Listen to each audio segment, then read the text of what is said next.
Assalamualaikum warahmatullahi wabarakatuh. Kembali bersama Uja bagi membincangkan tajuk beriman kepada hari akhirat.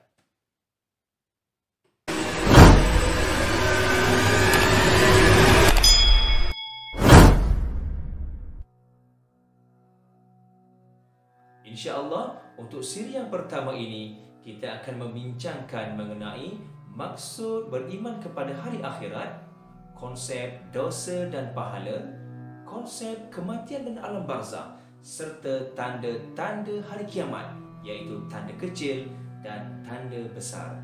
Jadi, jom kita mulakan sekarang.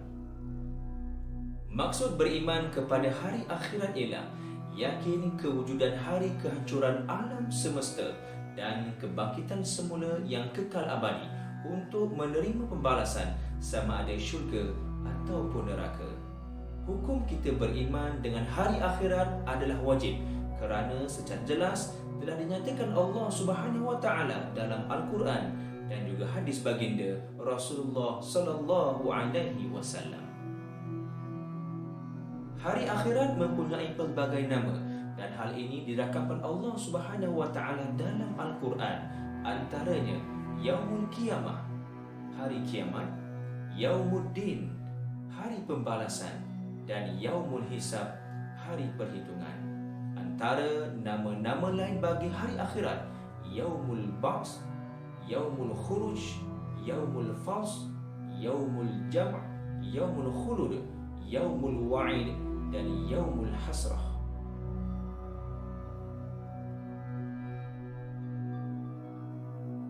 Baiklah, sekarang kita lihat pula kepada konsep pahala dan dosa. Maksud pahala adalah ganjaran yang dijanjikan oleh Allah Subhanahu Wa Taala kepada orang yang mematuhi perintahnya dan meninggalkan larangannya. Sebagai contoh, membaca Al-Quran, berpuasa di bulan Ramadan dan menolak ajakan rakan untuk melakukan kejahatan. Sementara maksud dosa pula adalah balasan buruk yang dijanjikan oleh Allah Subhanahu Wa Taala kepada orang yang melanggar larangannya. Sebagai contoh, berjudi, minum arak dan mengumpat.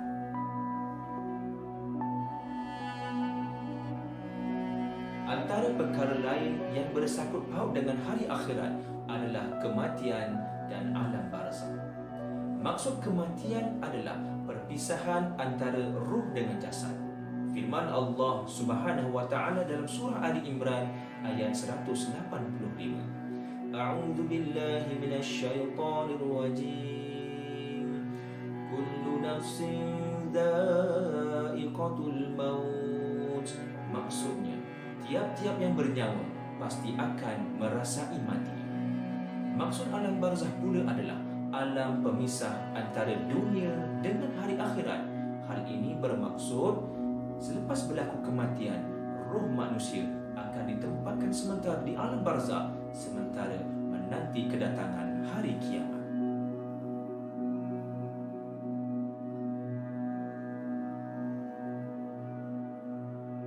Sebelum alam yang kita huni ini hancur kerana datangnya hari kiamat, kita akan diberi dua petanda, iaitu tanda kecil kiamat dan tanda besar kiamat. Kita lihat terlebih dahulu tanda kecil kiamat. Pertama, kurangnya bilangan para ulama kerana meninggalkan kita satu demi satu. Hal ini memberi kesan yang mendalam buat diri kita semua kerana para ulama merupakan pewaris Nabi. Kedua, kejahilan berleluasa. Sebagai contoh, baru-baru ini timbul ajaran agama BTS yang begitu menular dalam kalangan anak remaja di Malaysia dan Indonesia. Mengapa hal ini berlaku? Ketiga, tersebarnya perbuatan zina dan minum arak yang berlaku secara terang-terangan dalam masyarakat kita dewasa ini. Yang keempat, pembinaan banyak bangunan pencakar langit bagi menunjukkan kemegahan dan pencapaian manusia dalam urusan dunia semata-mata.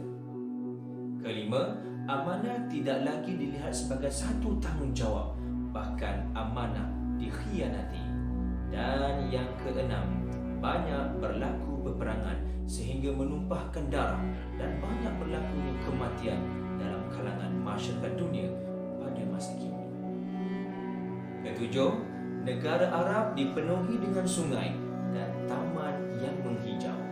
Dan yang ke-8, orang jahil, iaitu orang yang tidak berilmu, diangkat, dilantik sebagai pemimpin dalam masyarakat. Sekarang kita lihat pula kepada tanda-tanda besar hari kiamat.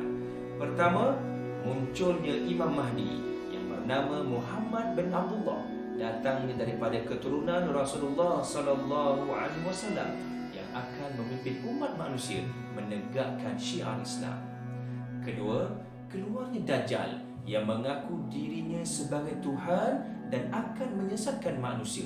Ini adalah fitnah terbesar untuk umat manusia di akhir zaman nanti. Dan yang ketiga, turunnya Nabi Isa alaihissalam yang akan membunuh Dajjal, mematahkan salib, membunuh khinzir dan menghapuskan jizyah. Baginda bersama-sama dengan Imam Mahdi akan memimpin dunia dalam keadaan yang aman.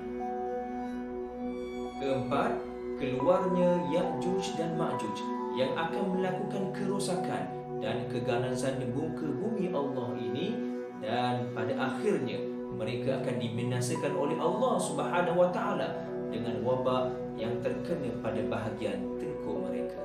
Yang kelima, matahari terbit dari sebelah barat dan pada saat ini pintu taubat telah pun tertutup. Dan yang keenam, munculnya makhluk Dabbatul Ard, iaitu binatang yang melata pada waktu duha yang akan berkata-kata kepada manusia dalam bahasa yang difahami oleh kita semua. Ketujuh, keluarnya asap iaitu ad-dukhan yang akan meliputi keseluruhan umat manusia. Yang ke-8, berlaku gempa bumi pada bahagian timur, barat dan semenanjung tanah Arab. Dan yang ke-9, keluar api dari negeri Yaman yang akan menghalau manusia ke tempat perhimpunan di Syam. Demikianlah tadi perbincangan kita untuk siri yang pertama. InsyaAllah untuk siri yang kedua, kita akan membincangkan mengenai konsep kemusnahan alam dan kebangkitan semula, perhimpunan di mahsyar, hisab, mizan, titian sirat, serta syurga dan neraka. Ayo sama-sama kita tingkatkan amal soleh sebagai persiapan dan bekalan untuk kita bawa ke alam akhirat sana insya-Allah. Sekian dari Ujang. Assalamualaikum warahmatullahi wabarakatuh.